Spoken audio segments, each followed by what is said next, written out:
नमस्ते, मैं doctor pen Chaudhary और आज हम बात करने वाले हैं प्रोस्टेटिक सिस्ट के बारे में कि ये क्या प्रॉब्लम है, किनको ये ज्यादा देखी जाती है और क्या इसके नुकसान यानी कॉम्प्लिकेशन हो सकते हैं। टेस्ट की हम बात करना चाहेंगे। ये प्रोस्टेटिक सिस्ट क्या है? देखिए, प्रोस्टेट ग्लैंड एक बहुत ही इंपॉर्टेंट ग्लैंड है जो कि आपके बिलो योर ब्लैडर, आपकी पेशाब की थैली के जस्ट नीचे और यूरेथ्रा को पाइप को सराउंड करता है। रिप्रोडक्टिव हेल्थ के लिए बहुत ही इंपॉर्टेंट है। और बात करना चाहेंगे जो सिस्टिक प्रोस्टेट सिस्ट की अगर हम बात करें तो यानी कि वहाँ पे सिस्ट फ्लूइड फिल्ड सैक जाते हैं।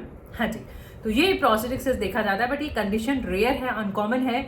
0.5 to 8% मैन में ही ये देखा जाता है, बहुत ही रेयर है। और कई बार तो ये प्रोस्टेटिक सिस्ट इतना स्मॉल होते हैं कि ये रिजॉल्व हो जाते हैं ऑन देयर ऑन, बट बहुत रेयर केसेस में जहाँ पे ये बिगर हैं, बहुत ही बड़ी बड़ी सिस्ट हैं और मासेस हो जाते हैं, तो ऐसे केसेस में जो है ट्रीटमेंट रिक्वायर्ड देखा जाता है। और कितने टाइप्स की होती हैं और क्या ये हार्मफुल होती हैं? तो देखिए, डिफरेंट टाइप्स की होती हैं। अगर इनमें पस फॉर्मेशन हो जाती है तो हम इनको एब्सेस कह देते हैं, इजैकुलेटरी डक्ट सिस्ट भी हम इन्हें कह देते हैं। और साथ में कई बार ये पैरासाइट की वजह से देखी जाती हैं तो इनको हम सिस्टोसोमियासिस सिस्ट भी कह देते हैं, पैरासिटिक सिस्ट कह देते हैं और वेरिएंट डक्ट सिस्ट भी इनको कहते हैं। लोकेशन के अकॉर्डिंग इनका नाम कर दिया जाता है कि मिड लाइन पे हैं तो उनको मिड लाइन प्रोस्टेटिक सिस्ट कह देते हैं, और लेटरल यानी पेरिफेरी पे हैं तो उनको लेटरल प्रोस्टेटिक सिस्ट कह देते हैं।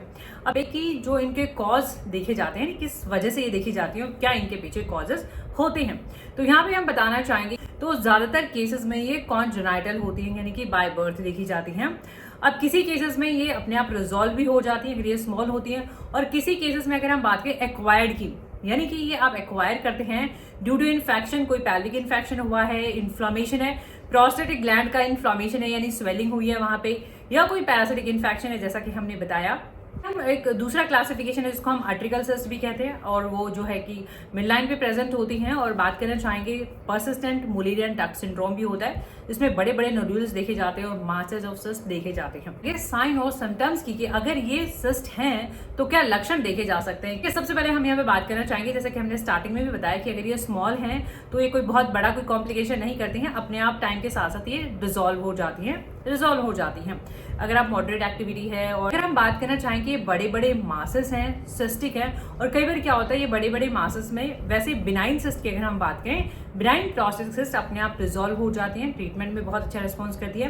लेकिन ये जो बड़े बड़े मासेस होते हैं ये कई बार कैंसर में भी कन्वर्ट हो सकते हैं, इसलिए ट्रीटमेंट बहुत ही जरूरी रहता है, रिक्वायर्ड रहता है। स्मॉल सिस्ट तो कोई सिम्टम क्लिनिकली भी वो इतना सिग्निफिकेंट नहीं होती हो, ना ही वो कोई सिम्टम प्रोड्यूस करती हैं।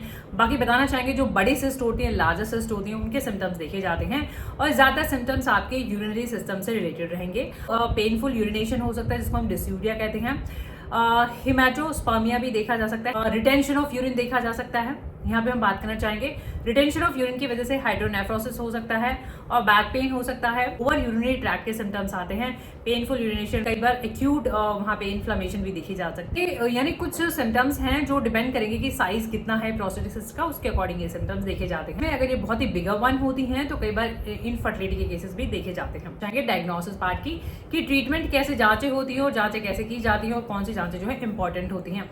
सबसे पहले तो हम बताना चाहेंगे फिजिकल एग्जामिनेशन करा जाता है आपका, और जिसको हम ट्रस कहते हैं, ट्रांस रेक्टल अल्ट्रासोनोग्राफी करी जाती है।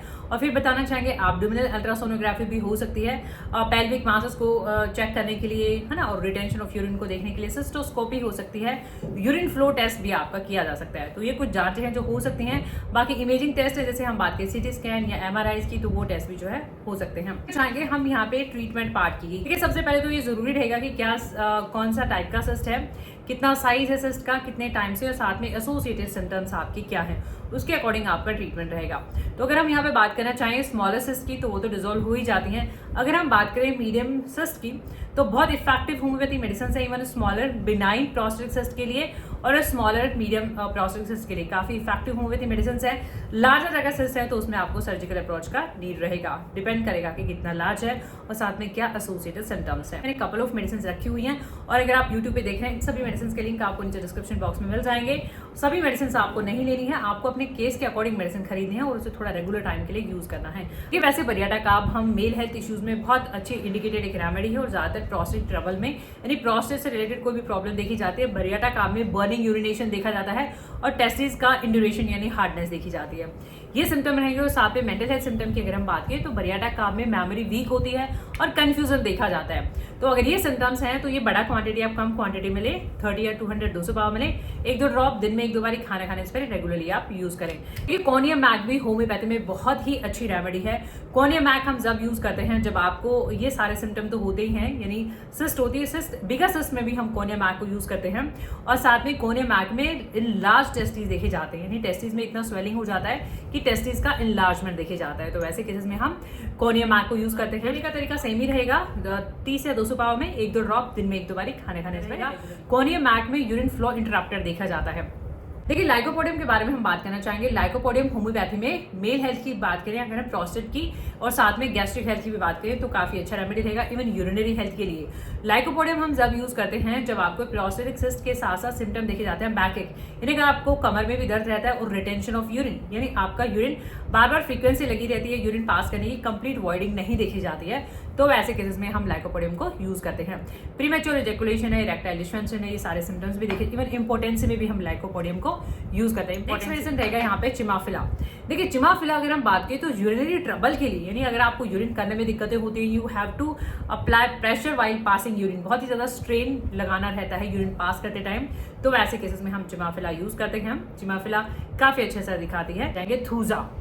जेनाइटल इन्फेक्शंस की अगर हम बात करें, जेनाइटल वार्ड्स हैं या फिर गोनोरिया है, यानी ये इन्फेक्शन भी साथ में को एग्जिस्ट करते हैं, तो ऐसे केसेस में हम थूजा देख सकते हैं।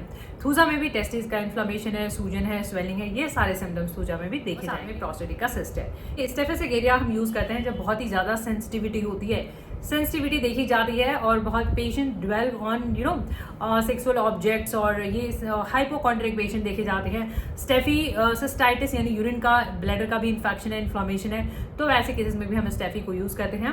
सेम वैसे लेना है 30 पावर, 30 या 200 पावर, 1-2 ड्रॉप दिन में 1-2 बार खाने से पहले। देखिए सबाल सेलुलाटा आपने होम्योपैथी में सुना होगा। सबाल सेलुलाटा प्रोस्टेटिक ट्रबल को ट्रीट करने के लिए ऑलमोस्ट स्पेसिफिक है, नंबर 1 रेमेडी मानी जाती है। सबाल सेलुलाटा में इवन श्रिंकेज देखी जाती है। अगर हम बात करें एट्रोफी की तो ये सिम्टम्स देखे जाते हैं सबाल सेलुलाटा के, स्वेलिंग रहेगी, पेनफुल यूरिनेशन रहेगा, इन्फेक्शन भी देखे जाएंगे, तो ऐसे केसेस में आप सबाल सेलुलाटा यूज कर सकते हैं। फॉर्म में है तो 1 या 2 टैबलेट दिन में 1 या 2 बार खाने से पहले रेगुलरली यूज कर सकते हैं। प्रिवेंशन की अगर हम बात करना चाहें तो ऐसा कर सकते हैं हम, लॉन्ग सिटिंग आप अवॉइड करें और साथ में बहुत ही ज्यादा अगर आप विग्रस एक्सरसाइज करते हैं तो वो भी आप अवॉइड करें। और सेक्स एब्सटेंस बताते हैं इसमें ऑलमोस्ट जब तक आप अंडर ट्रीटमेंट होते हैं, वो टिप्स के अकॉर्डिंग जो है इंटरकोर्स एब्सटेन की बात यहाँ पे हम करना चाहेंगे। और प्लेंटी ऑफ वाटर ले ताकि बॉडी हाइड्रेटेड रहे, इन्फेक्शन लीस्ट रहे चांसेस रहें, और साथ में एंटीऑक्सीडेंट रिच आप डाइट लें, जिंक अपनी डाइट में ऐड करें ताकि सिस्ट जो है इजीली डिजोल्व हो जाए और इन्फेक्शन ना हो। सो होपफुली वीडियो आपकी हेल्प कर सके। वीडियो से आपकी हेल्प होती है तो प्लीज आपने लाइक करें, शेयर करें, चैनल पे नहीं है तो चैनल को सब्सक्राइब करें, बेल आइकन घंटी जरूर दबाइएगा अपडेटेड रहने के लिए। Thank you for your time, thank you for watching, keep supporting, thank you so much.